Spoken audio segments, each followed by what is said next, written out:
As I mentioned before, when I was young, I had to be forcibly awakened every morning. But once I began yoga, my system came awake effortlessly at a certain hour, every day.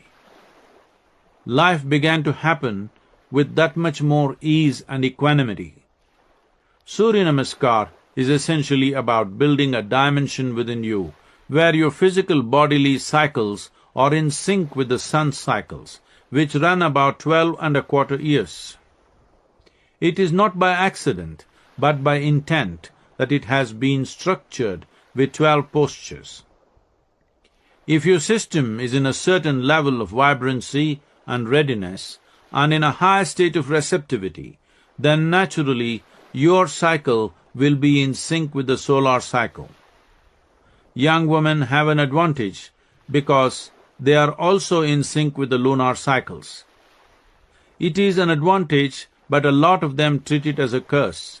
It is a fantastic possibility that the body is both connected with solar and lunar cycles.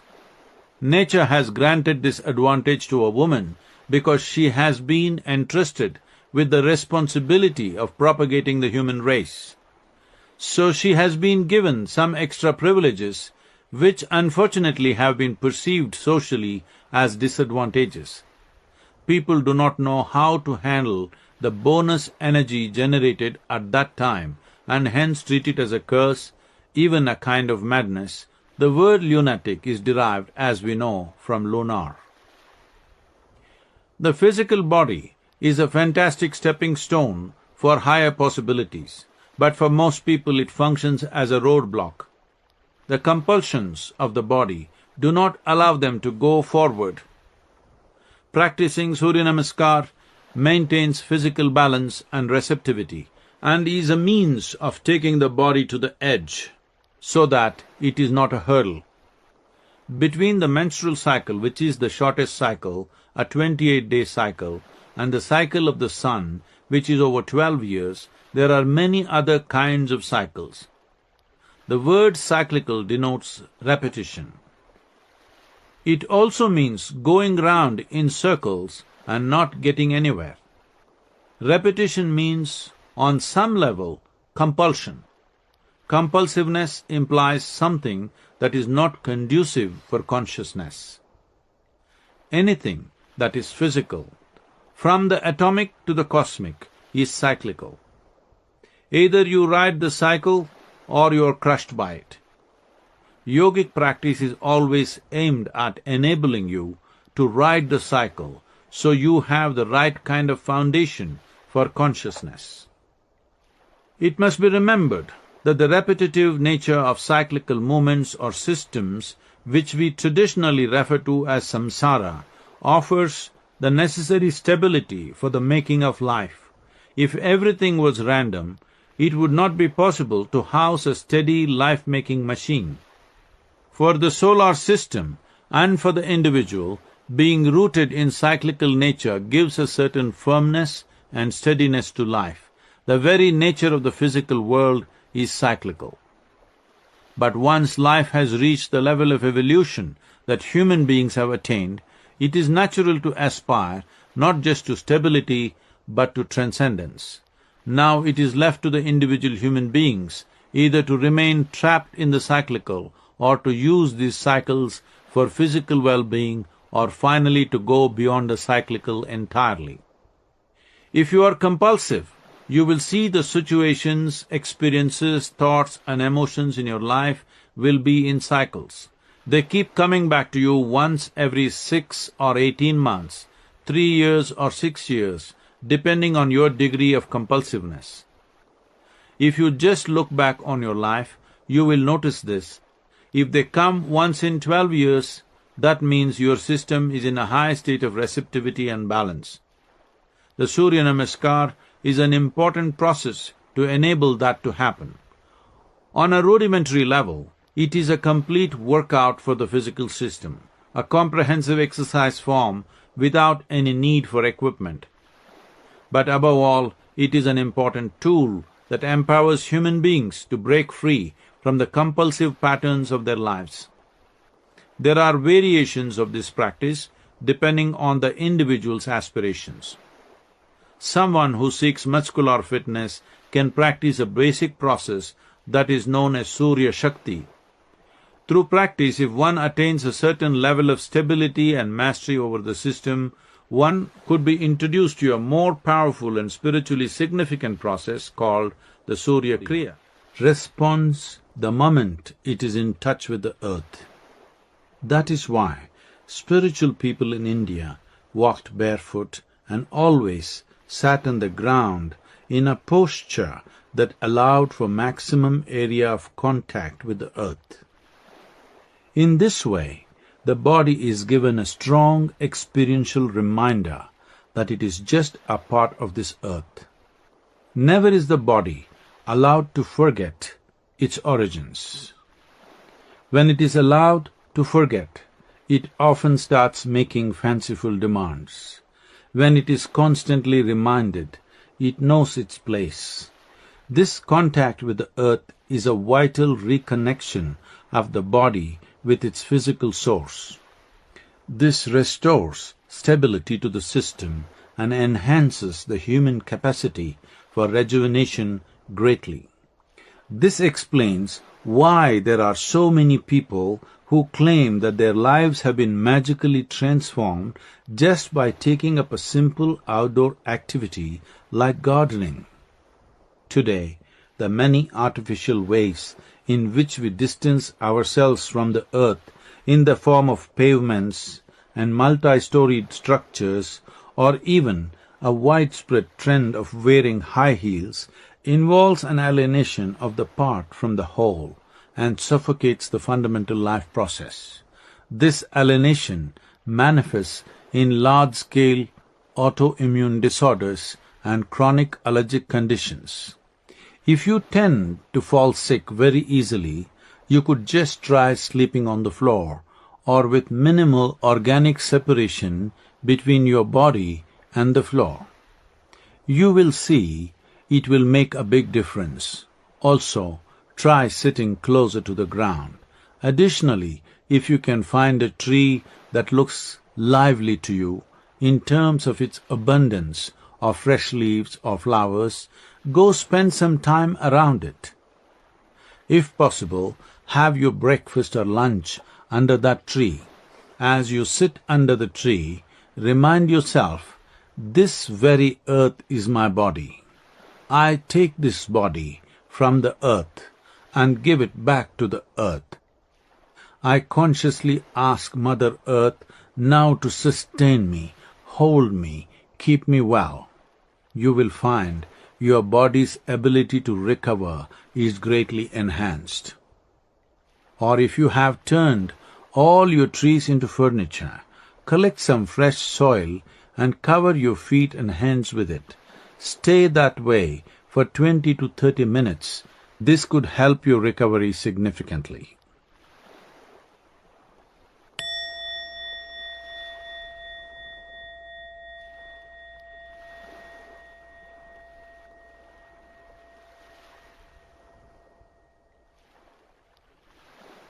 In sync with the sun.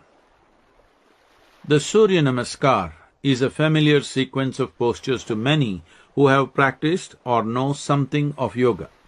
Generally, people understand Surya Namaskar as a physical exercise. Others view it with some suspicion as some form of sun worship.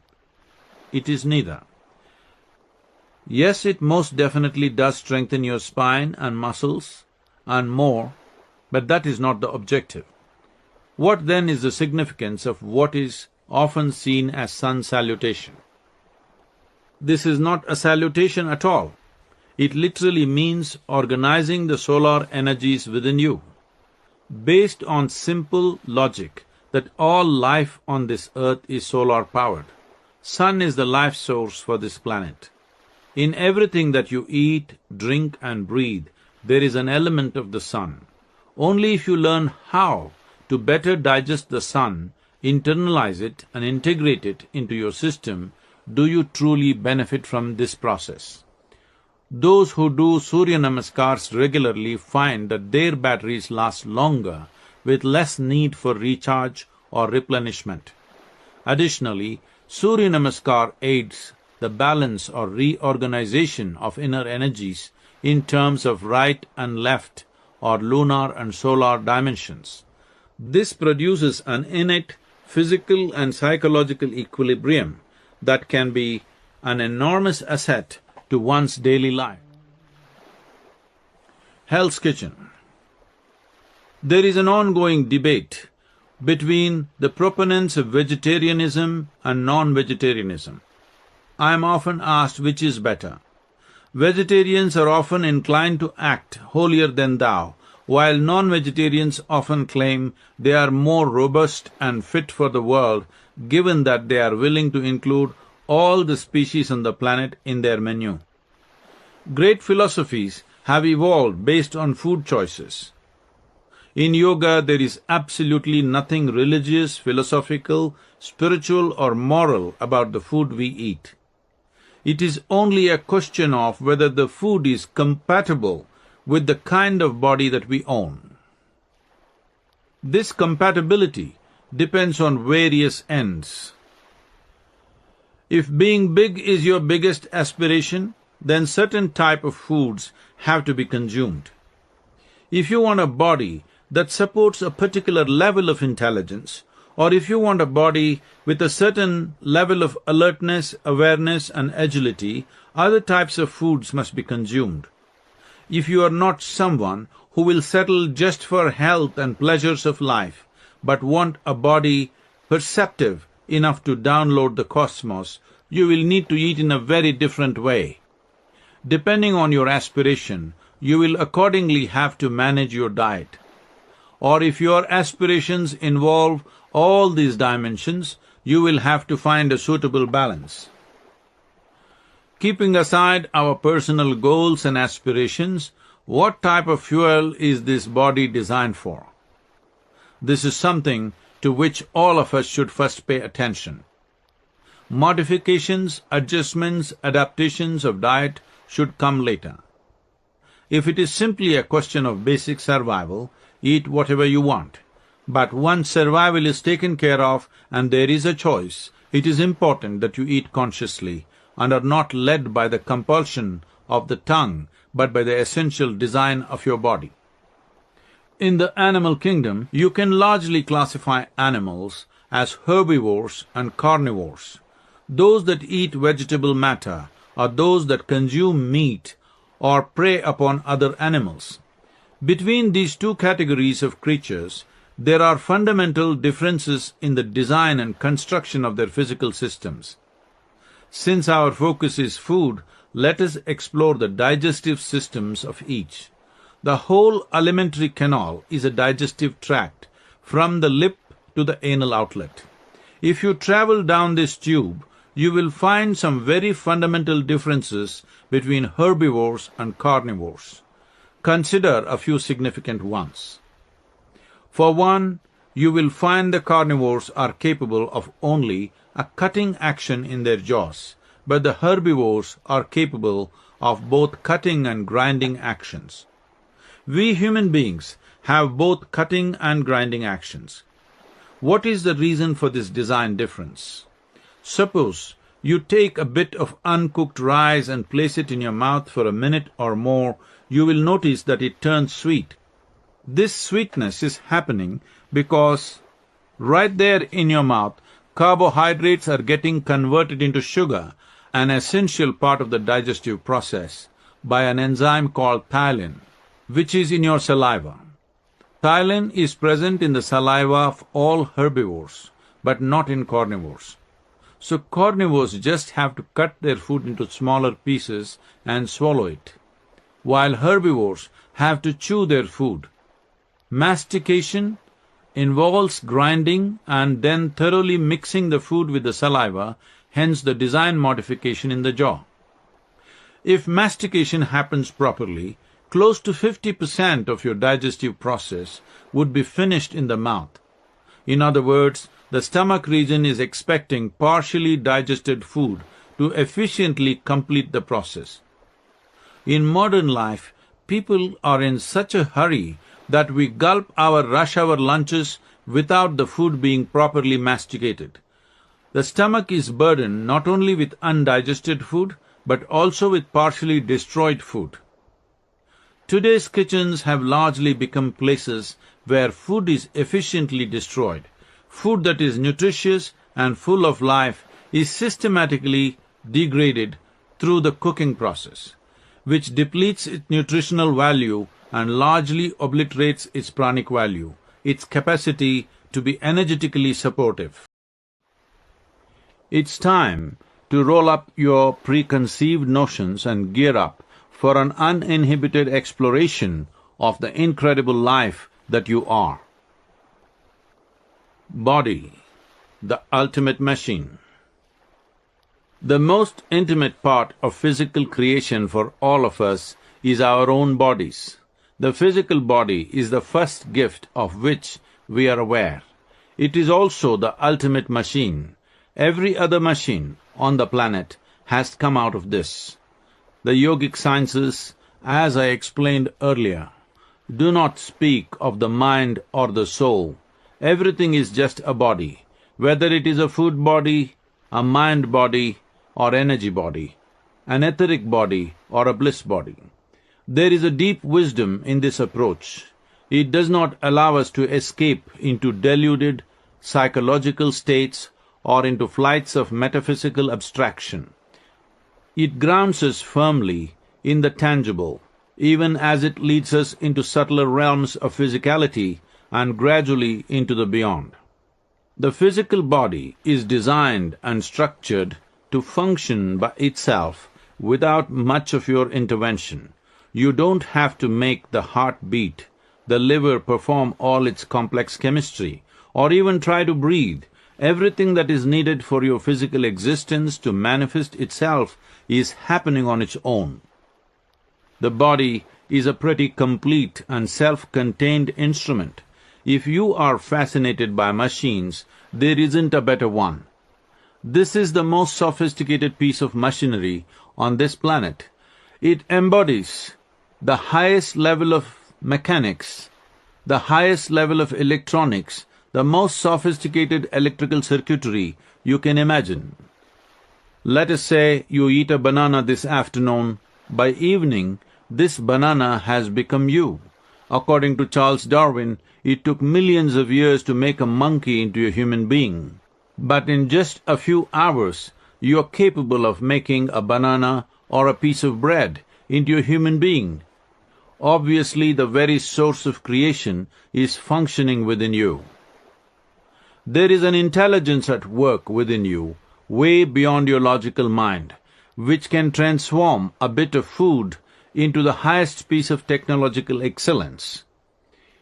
If you could achieve this transformation consciously instead of unconsciously, if you could bring even a drop of that intelligence into your daily life, you would live magically, not miserably. It is because he experienced the source of creation throbbing within him that the 12th century Indian mystic Basavanna famously called the body a moving temple. "My legs are pillars," he says in one of the well-known verses of South Indian mystical literature, "the body the shrine, a head a cupola of gold." Something there is that doesn't love a wall. It takes a certain amount of awareness for a person to see the limitations of this fantastic machinery. As a machine, the body is actually faultless. The only problem is it does not take you anywhere. It just springs out of the earth and falls back into the earth. Isn't that enough? If you look at it from the perspective of the body, it is quite enough. But somehow, a dimension beyond physicality has infused itself into this wonderful mechanism. This dimension is the very source of life. It is this dimension that truly makes us who we are. Life is one thing, but the source of life is another. In every creature, in every plant, in every seed, this source of life is at work. In a human being, this source of life is even more magnificently obvious. It is because of this that suddenly, after a while, all the wonderful gifts that the body offers somehow seem to turn irrelevant and trivial. It is because of this that you and every other human being seem to live in a constant struggle between the physical and the dimension beyond the physical. Though you have the compulsiveness of the physical, you also have the consciousness of being more than just physical. There are two basic forces within you. Most people see them as being in conflict. One is the instinct of self-preservation, which compels you to build walls around yourself to protect yourself. The other is the constant desire to expand, to become boundless. These two longings, to preserve and to expand, are not opposing forces, though they may seem to be. They are related to two different aspects of your life. It is as simple as this. The more you know about your telephone or any other gadget, the better you can use it. A few years ago, the cell phone companies conducted a survey and found that 97% of the people were using only 7% of the phone's capabilities. I am not talking about the smartphone here, but the dumb one. Even with that simple gizmo, people were using only 7%. Now, as we have already said, this body of yours is the ultimate machine, the perfect state-of-art gadget. What percentage of this machine do you think you are employing? Well below 1%. To conduct your life in the material world, to ensure your survival, you do not need even 1% of the body's capabilities. We are doing all kinds of trivial things with it because right now our whole perception of life is limited to the physical nature of existence. But your body is capable of perceiving the whole universe. If you prepare it properly, it can grasp everything in this existence because all that happens to this existence is happening in some way to this body. All physical creation is fundamentally a certain perfection of geometry. Without geometry, no physical form is possible. If we get the geometry of the human body right, it becomes capable of reflecting the larger geometry of the cosmos within and making the cosmic available for our experience. In other words, the human body is capable of downloading the entire cosmos. Sadhana.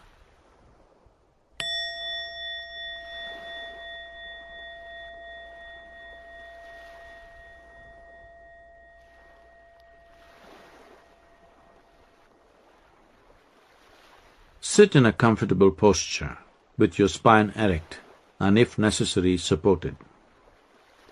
Remain still. Allow your attention to slowly grow still as well. Do this for 5 to 7 minutes a day. You will notice that your breath will slow down. What is the significance of slowing down the human breath? Is it just some respiratory yogic acrobatics? No, it is not. A human being breathes 12 to 15 times per minute, normally. If your breath settles down to 12, you will know the ways of Earth's atmosphere. That is, you will become meteorologically sensitive. If it reduces to 9, you will know the language of other creatures on this planet. If it reduces to 6, you will know the very language of the earth. If it reduces to 3, you will know the language of the source of creation.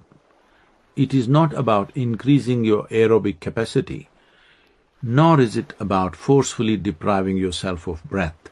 A combination of Hatha Yoga and an advanced yogic practice called the Kriya will gradually increase your lung capacity, but above all will help you achieve a certain alignment, a certain ease, so that your system evolves to a state of stability where there is no static, no crackle, just perceives everything.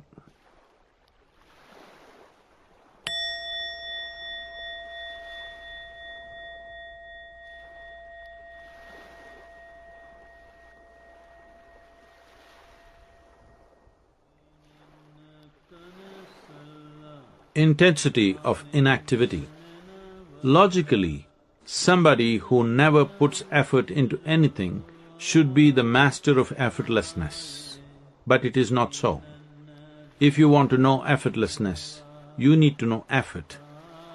When you reach the peak of effort, you become effortless. Only a person who knows what it is to work understands rest. Paradoxically, those who are always resting know no rest. They only sink into dullness and lethargy. This is the way of life. For the Russian ballet dancer Nijinsky, his entire life was dance. There were moments when he would leap to heights that seemed humanly impossible.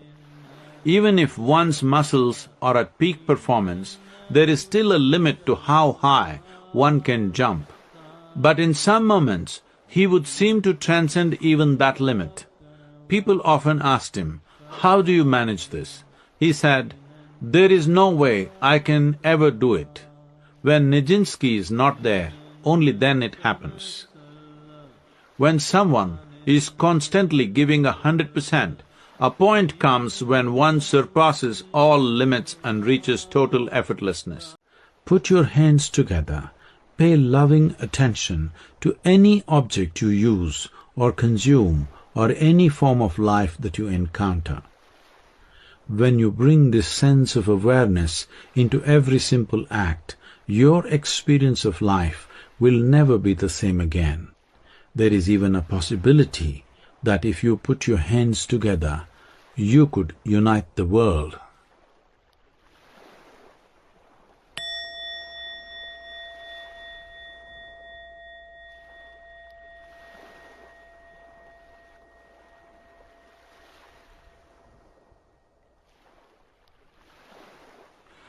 Hormonal hijack. I was once asked, isn't it strange that people are more obsessed with sex than any other physical urge? Nothing strange about it. It is just the hormonal hijack we talked about earlier. In any case, sex is not the most powerful urge, hunger is. Most of the time, thinking about sex is just compulsive behavior. When you were a child, it did not matter what reproductive organs someone had. The moment hormones started playing with you, you could not think of the world beyond that. You will see that after a certain age, when the play of hormones subsides, once again it will not matter. You will look back and not believe you were the one obsessing about it. There is nothing wrong with the body. It is just limited. Nothing wrong with being limited either. If you go by the way of the body, some pleasure may come to you. It is not a crime to want to be limited, but you will live a life unfulfilled. Let us say tomorrow, I grant you a boon and all the women or men in the world are lusting after you. You will find that you are still not satisfied. A little bit of pleasure and pain will happen, but you will only live within the sphere of the body. The body knows only survival and procreation. It is walking straight to the grave every moment, nowhere else. Your body is just a loan from this planet. What you call death is just Mother Earth reclaiming the loan that she offered to you.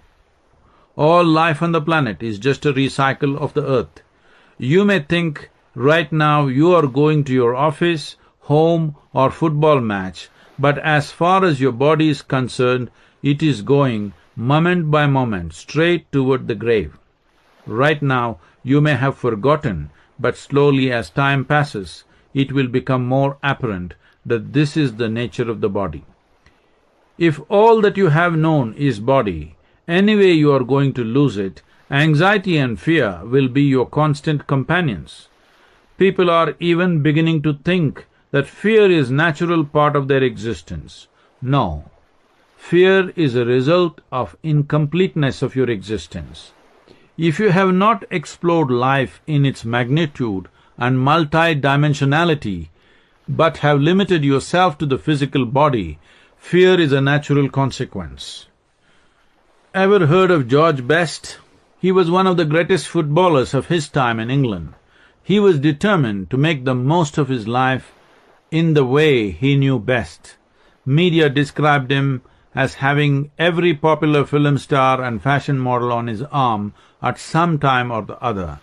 But by the time he reached the age of 35, he was a broken, miserable, frustrated man. By the age of 59, he was dead. Death is not the issue, but the way you live is the issue. George Best supposedly had it all, but he lived a terrible life. This is because the way of the physical is circumscribed. The body has only so much of a role to play in your life. If you try to stretch it to all of your life, you will suffer because you are trying to create a falsehood. Life has a million ingenious ways to bend you, break you, knead you, and grind you. Nothing wrong with your hormones, but once you live a compulsive life, you are living a life of a slave. Everything may be going on fine with your life, your business, family, relationships, but slowly, as different kinds of compulsions take over, you grow more and more miserable. There is something within you that is unwilling to be a slave. For many, the pursuit of wealth and physical well-being drives them to increasingly desperate actions. If you look under the veneer of civilization, you will uncover the most abominable forms of abuse. We are not even sparing our own children. These are the consequences of not attending to all the dimensions of the human being and limiting ourselves to the narrow realm of the physical. As the experience of space grows, mind is no more a mess. It is a great symphony, tremendous possibility that can take you to great heights. Yoga is a journey towards a reality in which you experience the ultimate nature of existence as borderless unity. This experience is possible only if you maintain the space between you and your body-mind. It is important to remember that this borderless unity is an experience, not an idea, philosophy, or concept. If you vouch for the oneness of the universe as an intellectual theory, this may make you popular at a dinner party or win you applause at a seminar. You may even get a Nobel Prize, but it does not serve any other purpose. The experience of borderless unity, on the other hand, can deliver you to another dimension altogether, a dimension of love and blissfulness, a dimension far beyond the cerebral. It can actually be damaging to an individual to see everything as one intellectually. People often profess all kinds of fancy philosophical theories about becoming one with the cosmos, about loving the entire world, until life teaches them a good lesson. When it comes to money, the boundary between self and other is abundantly clear. At such times, there is no question of you and me being one. Once it happened, Shankaran Pillai went to Vedanta class. Vedanta is the school of Indian metaphysics that speaks of the non-duality of the self and the divine. The teacher, a learned philosopher, was in full swing. You are not just this or that, you are everywhere. There is nothing like yours and mine. Everything is you. Everything is yours. In essence, everything is one. What you see, hear, smell, taste, touch is not reality. It is all Maya, all illusion. This unbeatable Vedanta rhetoric was buzzing in Shankaran Pillai's head. He went home and slept on it. He woke in the morning, totally fired up. Usually he loved to sleep, but because of this Vedanta he sprang out of bed. The first thoughts in his mind, there is nothing which is not mine. Everything is mine. Everything is me. All that is in this world is me. Everything is Maya. You know, whatever the philosophy may be, hunger happens at regular intervals. So Shankaran Pillai went to his favorite restaurant, ordered a big breakfast, devoured it, saying to himself, food is me, the one who serves is also me, one who eats is also me, Vedanta. He finished his breakfast. When he is in such a high state of Vedanta, Mundane issues like paying the bill did not occur to him. He rose and started walking out. When everything is yours, how can there be a bill?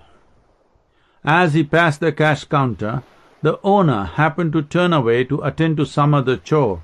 Shankaran Pillai saw a huge heap of currency in the till. Immediately, Vedanta told him, "Everything is yours, you cannot differentiate between what is this and that." So because his pockets were quite empty, he put his hand into the box, took some cash, stuffed it into his pocket and sauntered out of the restaurant. He was not out to rob anybody, he was just practicing Vedanta. Suddenly a few people from the restaurant ran up and caught him. Shankaran Pillai said, "Who are you trying to catch? You are the catcher and the caught. What you catch is you, one that catches is also you. When there is no such thing as you and me, who can I pay?" The owner was bewildered. Only one thing was clear to him, my cash is in your pocket. But here was Shankaran Pillai saying, the one who catches is also me, the one who is caught is also me. The owner did not know how to deal with this kind of customer. At his wit's end, he took Shankaran Pillai to the court. There Shankaran Pillai continued his Vedanta. The judge tried in many ways to make him understand that he had committed a theft, but to no avail. When judge gave up and said, "Okay, 10 lashes on the backside." First lash, Shankaran Pillai screamed.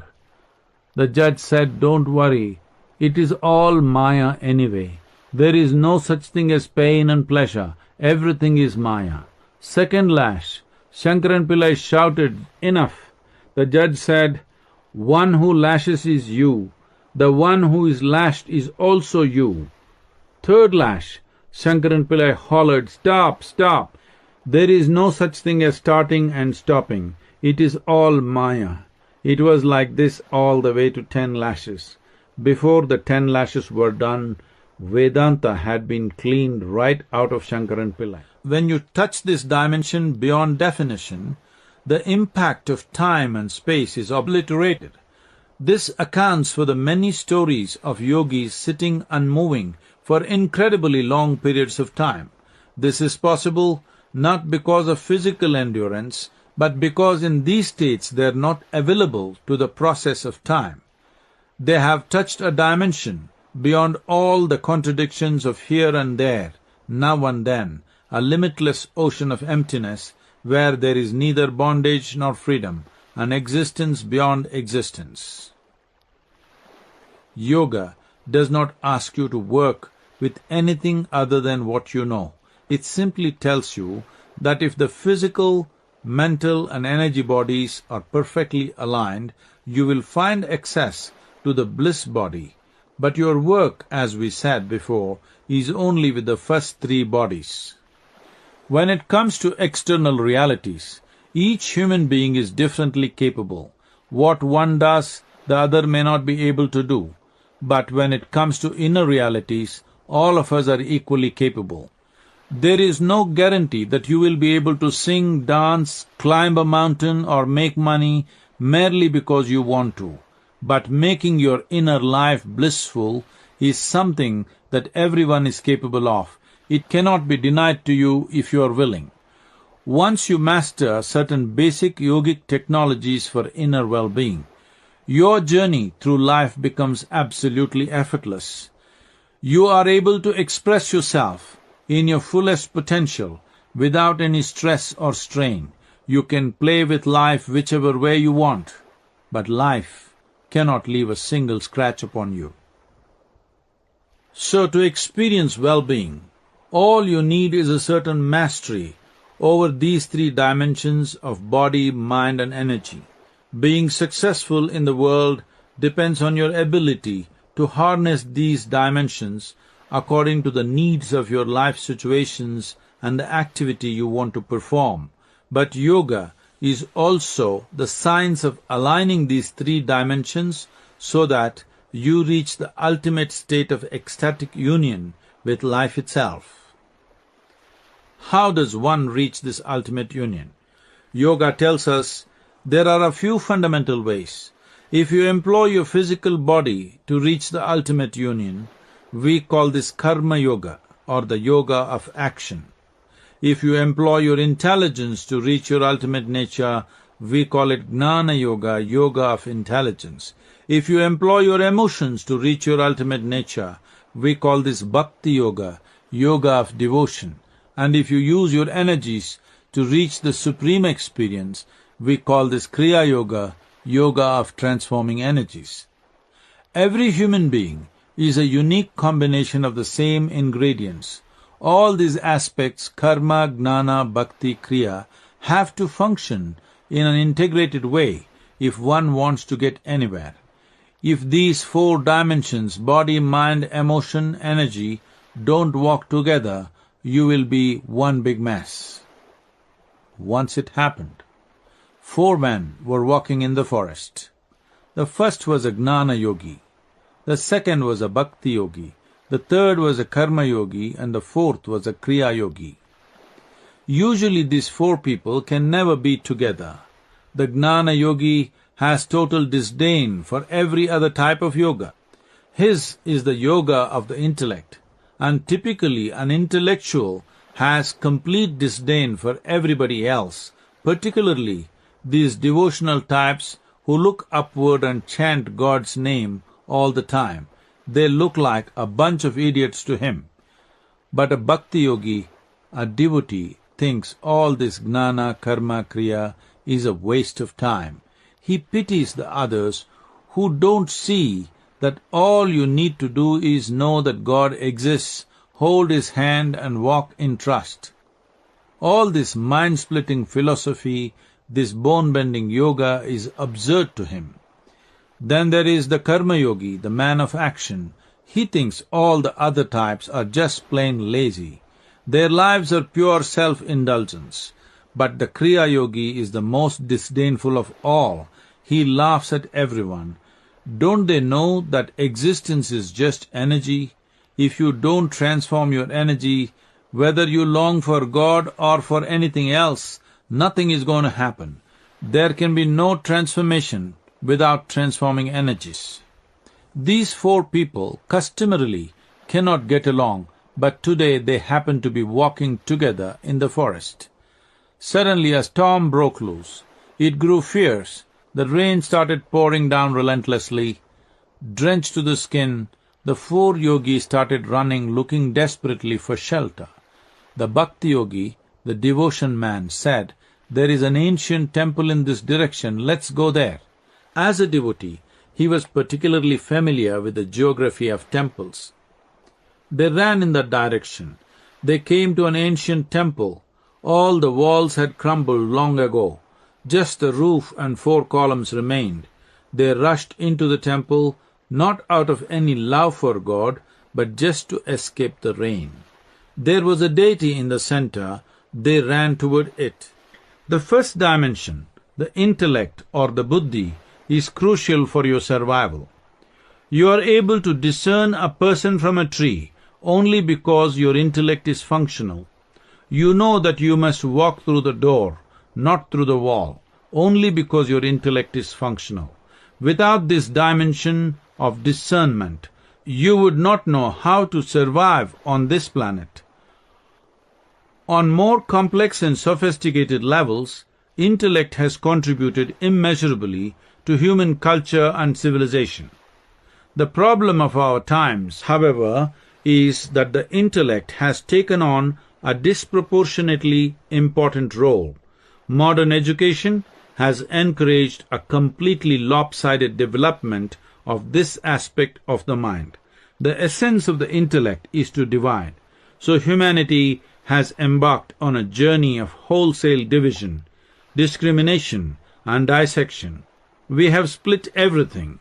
Even the invisible atom has been split. Once you unleash the intellect, it splits everything it encounters. It does not allow you to be with anything totally.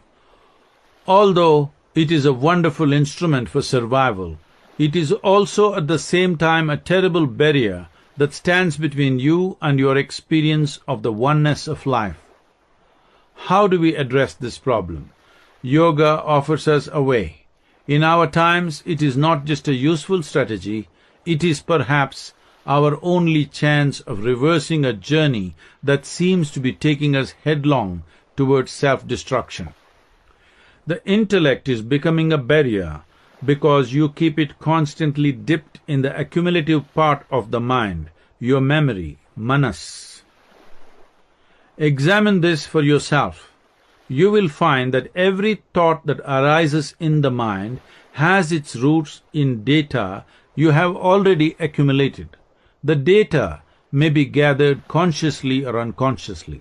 In any case, this basically means your intellect is perpetually immersed in the past. In such a state, nothing new is now possible, and so the intellect loses its edge and becomes a trap. The accumulative part of the mind is, to put it simply, just society's garbage bin.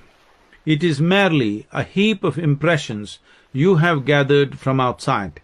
Anybody you encounter stuffs something into your head and moves on. Your parents, teachers, friends, enemies, preachers, the news anchors on the TV, just about everyone. You have no choice about who to receive from and who not to receive from.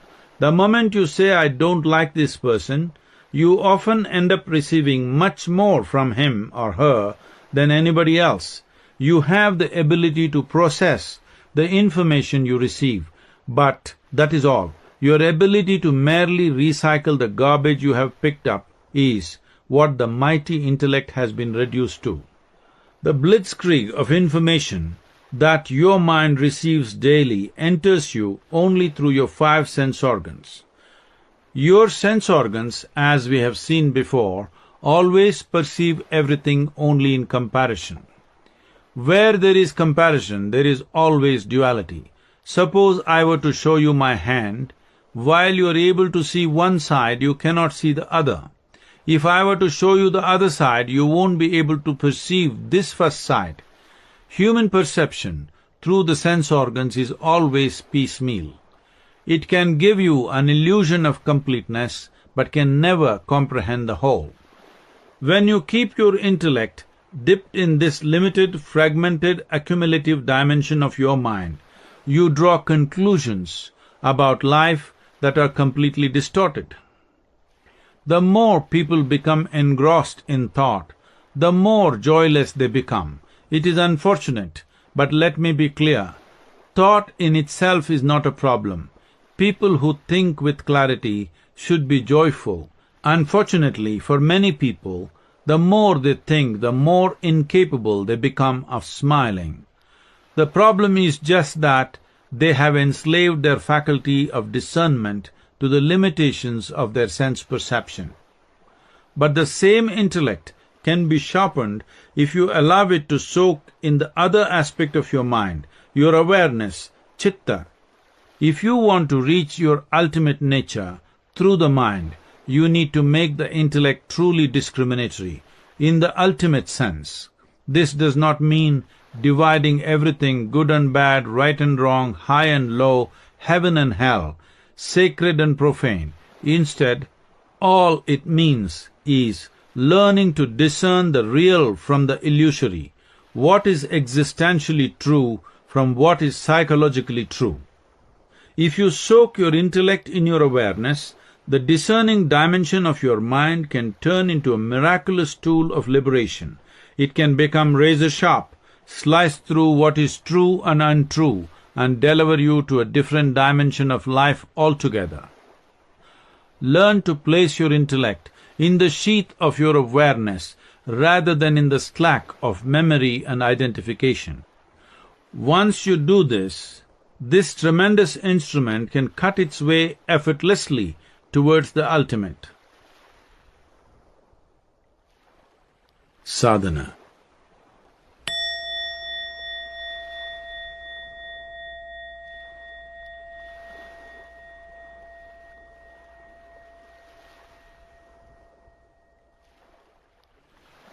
If you consciously walk a tightrope, you have no choice but to be aware. If your intellect is constantly choosing between good and bad, it has become a prejudiced intellect. And when it is busy sorting the world into good and bad, you will most definitely fall off the tightrope. Don't take the tightrope literally. You could just try bringing a certain precision into the physical movements of the body. If you have a Hatha Yoga practice, it should happen anyway. For instance, if you see a straight line on the floor, try walking in perfect alignment with that line, maintaining an easy gait. It is not about becoming self-conscious, but about becoming precise or exact. Try this with your body and see. Bring precision into every movement, every gesture. This is one way of dipping your intellect in awareness.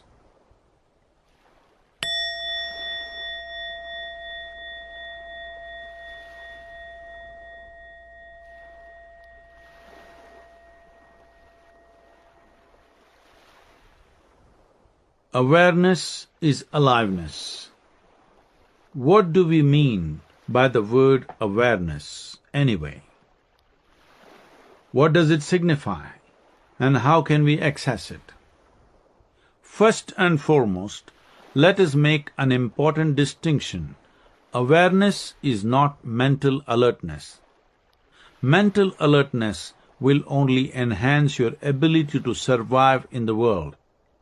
It is a dog-like alertness, useful in self-preservation, but not in self-expansion. Awareness is not something that you do. Awareness is what you are. Awareness is aliveness. The dimension of the mind that modern societies have completely ignored at their own peril is awareness or chitta. This is intelligence that is completely unsullied by memory. This is the deepest dimension of the mind and one that connects you with that which is the very basis of creation. When you are in touch with this dimension, you are in a state of heightened awareness, which allows you to be fully conscious and intoxicated at the same time, and with no external stimulus whatsoever. When you learn to access chitta, being blissful is entirely natural. Sleep, wakefulness, death, these are all just different levels of awareness. Suppose you were dozing and something shook you awake, boom, the whole world comes back in a single moment. That is not a small thing. You recreated the whole existence instantly.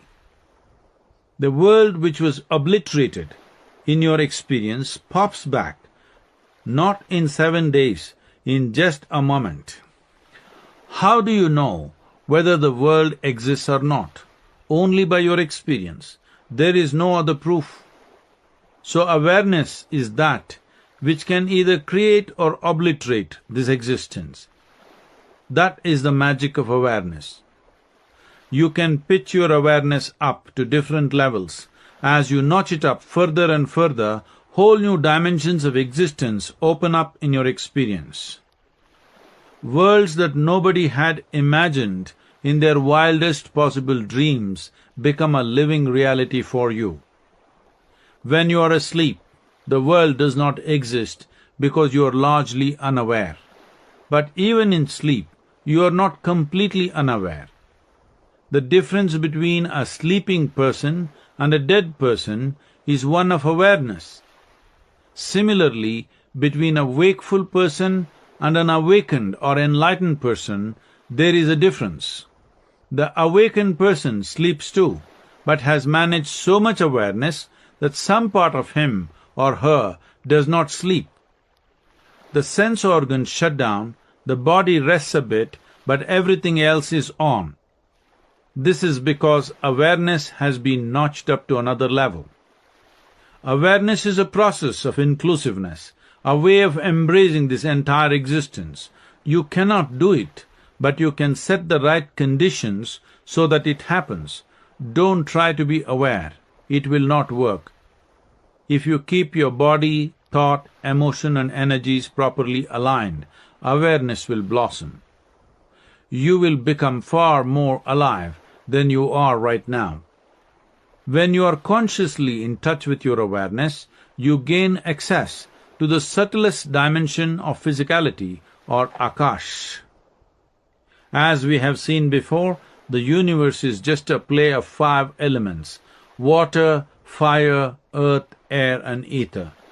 Creation is just a frolic of these 5. It is ether that we refer to as Akash in yogic terminology, and each human being has a certain dimension of this 5th element around him or her. While the other elements are within the body, the Akashic or etheric dimension envelops the physical body, usually up to a distance of 18 to 21 inches. Because this element is still physical, it carries information. Anything that happens at a certain level of intensity or profundity in your life is written into this field of Akash around you. When you gain conscious access to your awareness, you gain access to the Akashic dimension around your body, as also the Akashic dimension around the planet, the solar system and the entire universe.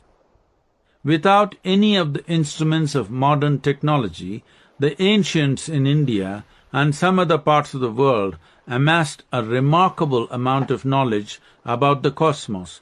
All this was gleaned through the dimension of Chidakash, or the Akashic dimension of our intelligence. Once you're in touch with your awareness, you don't have to try to accomplish anything. You don't have to wish or dream, because the best possible thing that can happen to you will happen. In the yogic lore, it is said that when you learn to access this dimension, you have enslaved the divine. God works for you from now on. What exactly does this mean? This means that once you distance yourself from the compulsiveness of your own genetic and karmic information, life becomes unburdened, flexible, incredibly effortless.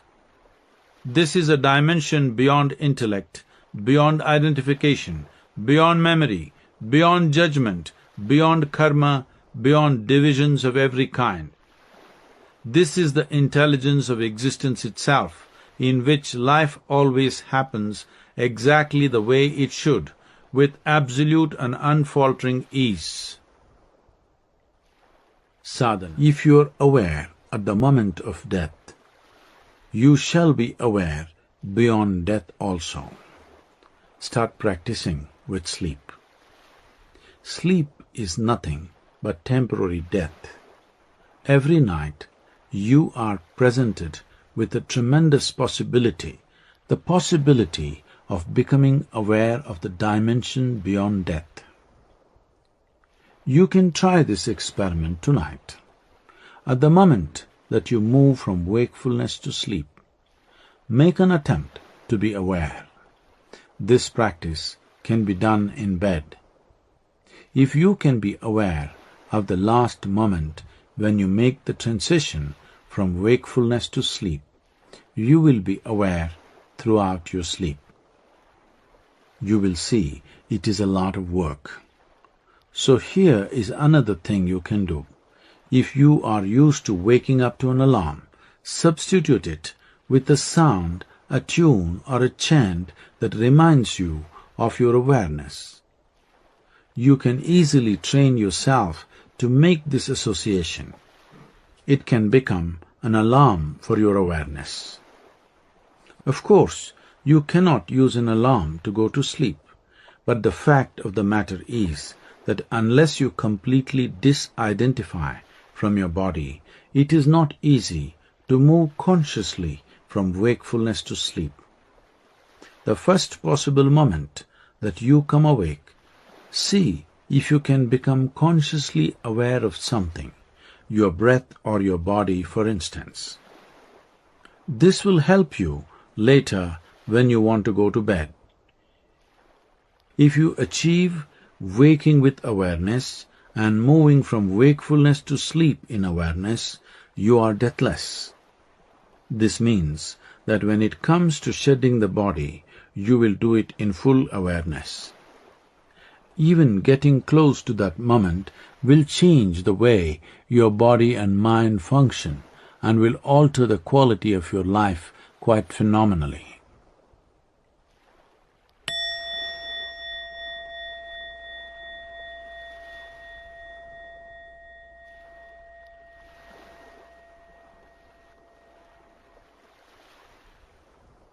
Knowing without thought. Have you ever watched a beehive closely? It doesn't matter where you have studied the most advanced level of engineering, there is still something to learn from a beehive. What a fabulous feat of engineering it is!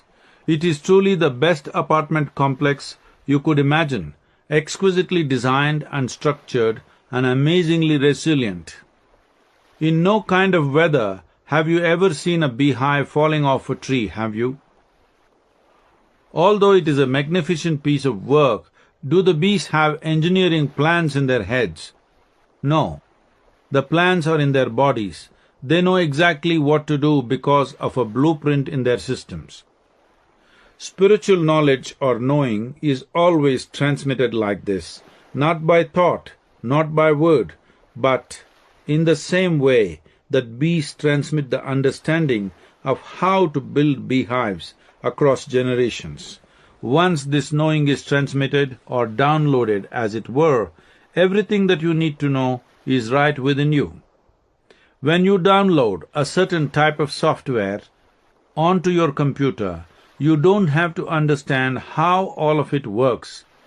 You don't have to read every word that is written in the software.